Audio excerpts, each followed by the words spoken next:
If I can't live in London, I'd like to live in Melbourne because I think it has a lot stronger culture. Well, when I graduate, I'm going to probably move to Sydney. I think I'd want to go to the Big Apple because that's where it's all happening and beats quite old Perth. Probably move overseas maybe, or to like Melbourne or something, just somewhere a bit more exciting, try something new. It's pretty lame to give Perth the Dullsville tag, but it really is. There's not much to do here.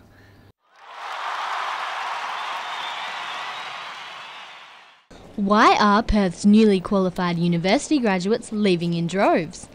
The resources industry is booming and jobs are plentiful, but the picturesque beaches and laid-back lifestyle of the West is just not enough to make them stay. Population mobility researcher Graham Hugo believes Western Australia is currently experiencing a brain drain.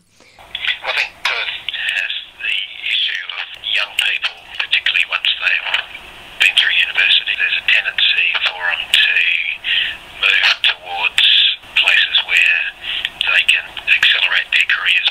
Being the most isolated city on the planet, Perth struggles to retain its young graduates, who are all too often enticed by the bright lights of the eastern states. Journalism student and fashion blogger Jessie Stolwinder says for her the best opportunities are elsewhere, but she doesn't think youth who stay in Perth are limiting themselves. I think when I thought about starting journalism, it was almost an unspoken thing that I felt that I'd have to move away. Frank Fazio made the move to Melbourne in January and says it was the best decision he has ever made. I think you get to the point where you know that if you want to expand and open yourself to newer opportunities, then you've got to make the move, and you've got to network and meet the right people. Fashion editor at Express magazine, Emma Bergmeyer, is an advocate for keeping local talent in Perth. Last month we launched an agency called All of the Above Creative, which represents young photographers, stylists, hair and makeup artists based in WA, and the intention of the agency is to keep talent here. Perth is great and has its advantages. It just depends on what I think you're studying and what you're wanting to do as to why you would choose to come here and, or not. The huge geographical distance between Perth and the eastern states is less of an issue, with friends and family able to stay connected via the internet. With the ability to communicate with someone across the other side of the globe as easily as we would someone in the next room, that's going to make distance in terms of geography a lot smaller. We don't feel as distant when we can keep in touch with people if we can call someone on Skype and have a video conversation. The appeal of Sydney and Melbourne continues to grow amongst Perth graduates, who are becoming increasingly dissatisfied with what Perth has to offer.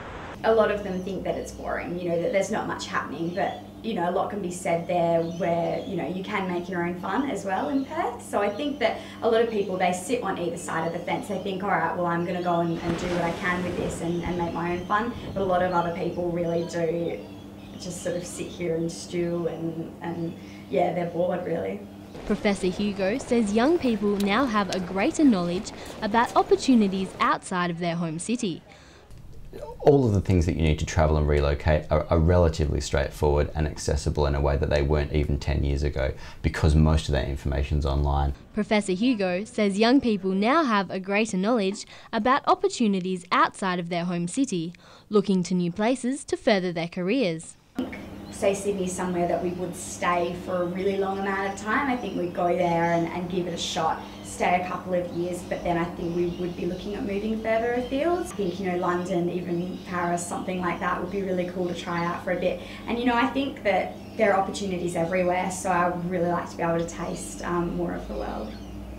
The move isn't forever though, with many choosing to return to Perth to settle down and raise a family. I'd probably want to go back to the country just so that you can bring up a family. And it's a beautiful place, so definitely I'd see myself back here, 10, 20 years time.